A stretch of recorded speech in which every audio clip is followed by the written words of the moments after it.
ಎಕ್ಸ್ಪ್ರೆಸ್ಗೆ ಮತ್ತೊಮ್ಮೆ ಸ್ವಾಗತ. ಇದೀಗ ತಾನೇ ನಾವು ರೇಣುಕಾಚಾರ್ಯ ಡ್ಯಾನ್ಸ್ ಮಾಡಿ ಮತಯಾಚನೆ ಮಾಡಿದ್ದನ್ನು ಕೇಳಿದ್ವಿ. ಈಗ ಮತ್ತೊಂದು ವರಸೆ ಕಾಣ್ತಾ ಇದೆ. ಅದೇನೆಂದರೆ ಅವರು ಯೋಗ ಮಾಡಿ ಮತಯಾಚನೆ ಮಾಡ್ತಾರಂತೆ. ಇದು ಯೋಗ ಅಲ್ಲ, ಬಹುಶಃ ಒಂಥರ ಡ್ಯಾನ್ಸೇ ಅಂತ ಹೇಳ್ಬೋದು. ಅಥವಾ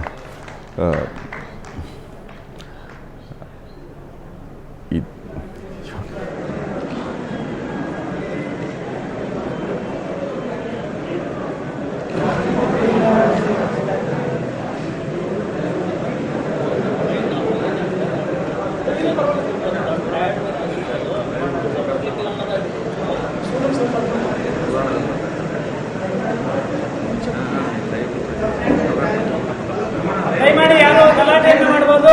ಎಲ್ಲರೂ ಕೂಡ ಕೂತ್ಕೊಂಡ್ರೆ ತುಂಬಾ ಒಳ್ಳೆಯದು ಅಂತ ನನ್ನ ಒಂದು ಅಭಿಪ್ರಾಯ. ದಯಮಾಡಿ ಎಲ್ಲರೂ ಕೂತ್ಕೊಳ್ಳಿ.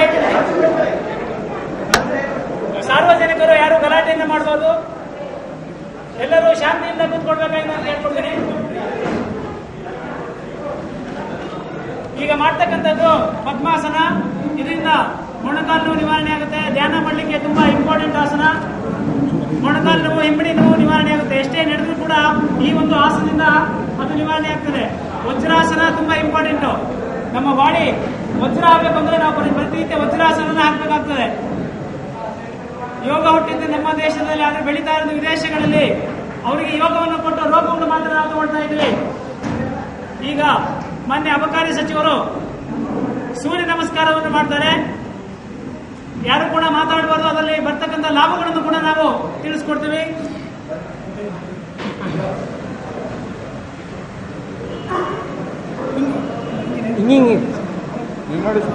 ಹಿಂಗಿಂಗ್ ಮಾಡಿ.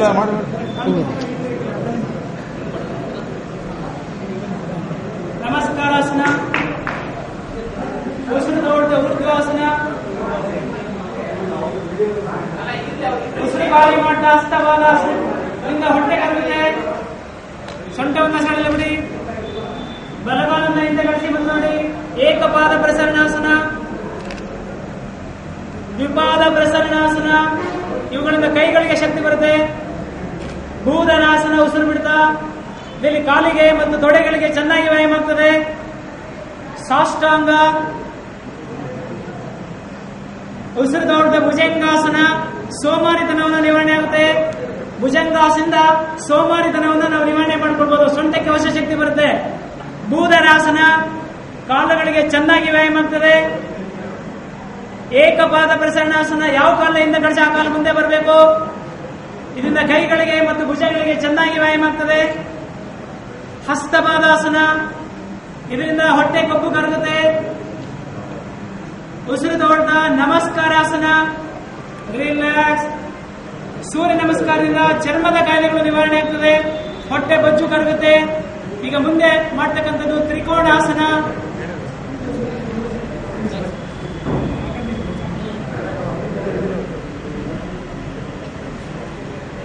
ತ್ರಿಕೋಣಾಸನ ಈಗ ಮಾಡ್ತಕ್ಕಂಥದ್ದು ಸೊಂಟ. ಸೊ ಇದು ರೇಣುಕಾಚಾರ್ಯ ಅವರ ಯೋಗಾಸನದ ಪರಿಯನ್ನು ನೋಡಿದರೆ. ಇನ್ನು ಮುಂದಿನ ಸುದ್ದಿ ಗಮನಿಸೋಣ. ಧಾರವಾಡದ ಕೃಷಿ ವಿಶ್ವವಿದ್ಯಾಲಯ ಇರೋದು ಕೃಷಿಗೆ ಸಂಬಂಧಪಟ್ಟ ಸಂಶೋಧನೆಗಳಾಗಲಿ ಅಂತ. ಆದರೆ ಈಗ ಈ ವಿವಿ ದೊಡ್ಡದೊಂದು ಹಗರಣದ ಸುಳಿಯಲ್ಲಿ ಸಿಲುಕೊಂಡಿದೆ.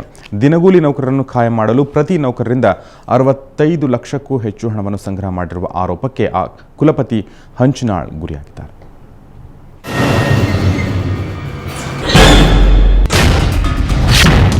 ಧಾರವಾಡ ಕೃಷಿ ವಿಶ್ವವಿದ್ಯಾಲಯ ಸುಪ್ರೀಂ ಕೋರ್ಟ್ ಆದೇಶವನ್ನು ಉಲ್ಲಂಘಿಸಲು ಮುಂದಾಗಿದೆ. ಕೋರ್ಟ್ ಆದೇಶದ ಪ್ರಕಾರ ದಿನಗೂಲಿ ನೌಕರರನ್ನ ಖಾಯಂ ಮಾಡುವಂತಿಲ್ಲ. ಆದರೆ ಕುಲಪತಿ ಹಂಚಿನಾಳ 20 ವರ್ಷಗಳಿಂದ ದಿನಗೂಲಿಯಾಗಿ ಸೇವೆ ಸಲ್ಲಿಸುತ್ತಿರುವ ನೌಕರರನ್ನ ಖಾಯಂ ಮಾಡಲು ಸರ್ಕಾರಕ್ಕೆ ಪ್ರಸ್ತಾವನೆ ಕಳಿಸಿದ್ದಾರೆ. ಅಲ್ಲದೆ ಈ ಕುರಿತಂತೆ 650ಕ್ಕೂ ಹೆಚ್ಚು ದಿನಗೂಲಿ ನೌಕರರ ಲಿಸ್ಟ್ ಕೂಡ ತಯಾರು ಮಾಡಿದ್ದಾರೆ. ಇದು ಒಳ್ಳೆಯ ಕೆಲಸವೇ ಆದರೂ ಇದರ ಹಿಂದಿನ ಉದ್ದೇಶ ಅಕ್ರಮದಿಂದ ಕೂಡಿದೆ ಎಂಬ ಮಾತುಗಳು ಕೇಳಿಬರ್ತಿವೆ. ಸರ್ಕಾರಕ್ಕೆ ಕಳುಹಿಸಿರುವ ಪ್ರಸ್ತಾವನೆ ಹಿಂದೆ ದೊಡ್ಡ ಹಗರಣದ ಜಾಲವೇ ಇದೆ. ಖಾಯಂ ಮಾಡಿಕೊಳ್ಳಲು ತಲಾ 10,000ದಂತೆ ಯೂನಿಯನ್ ಲೀಡರುಗಳ ಮೂಲಕ ಸುಮಾರು 65 ಲಕ್ಷಕ್ಕೂ ಹೆಚ್ಚು ಹಣವನ್ನ ಕುಲಪತಿಗಳು ಸಂಗ್ರಹ ಮಾಡಿದ್ದಾರೆ. ಈ ಕುರಿತಂತೆ ಇಲ್ಲಿನ ದಿನಗೂಲಿ ನೌಕರನೇ ಹಣ ಸಂಗ್ರಹಿಸಿರುವ ಬಗ್ಗೆ ಮಾಹಿತಿ ನೀಡ್ತಾನೆ. ನಮ್ಮ ಲೀಡರ್ಗಳು ನಮ್ಗೆ ಹೇಳಿದ್ರು ಸರ್. ಲೀಡರ್ ಹೇಳಿದ್ರೊಳಗೆ ನಾವು ದುಡ್ಡು ಕೊಟ್ವಿ. ದುಡ್ಡು ಅವ್ರು ಕಲೆಕ್ಟ್ ಮಾಡ್ಕೊಂಡು ಇಂಥವ್ರಿಗೆ ಕೊಡ್ಬೇಕು. ಯಾರಿಗೆ ಕೊಡ್ತೀನಿ ಗೊತ್ತಿಲ್ಲ ಸರ್. ಇಂಥವ್ರು ಕೊಡ್ಬೇಕು, ನಾವು ಬೆಂಗಳೂರು ಹೋಗ್ಬೇಕಂತ ಹೇಳಿ ಸರ್.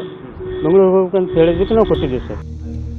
ಇನ್ನು ಈ ಬಗ್ಗೆ ಕುಲಪತಿ RR ಹಂಚಿನಾಳ ಅವರನ್ನ ಕೇಳಿದ್ರೆ ಏನೂ ಉತ್ತರ ಕೊಡಲಾಗದೆ ಕಚೇರಿಯಿಂದ ಎದ್ದು ಓಡಿ ಹೋಗ್ತಾರೆ.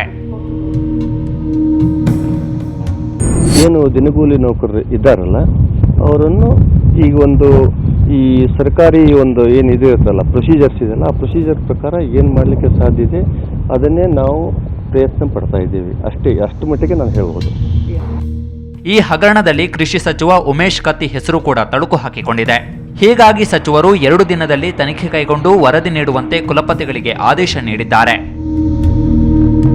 70,000 ರೂಪಾಯಿ ಕಲೆಕ್ಟ್ ಮಾಡಿದ್ರೆ ಖಚಿತ ಮಾಹಿತಿ ಕೊಟ್ಟರೆ ಅಂಥವ್ರನ್ನ ಕ್ರಿಮಿನಲ್ ಕೇಸು ಬುಕ್ ಮಾಡ್ತೀವಿ. ಅದ್ರಾಗ ಏನು ಹಿಂದೆ ಪ್ರಶ್ನೆ ಇಲ್ಲ.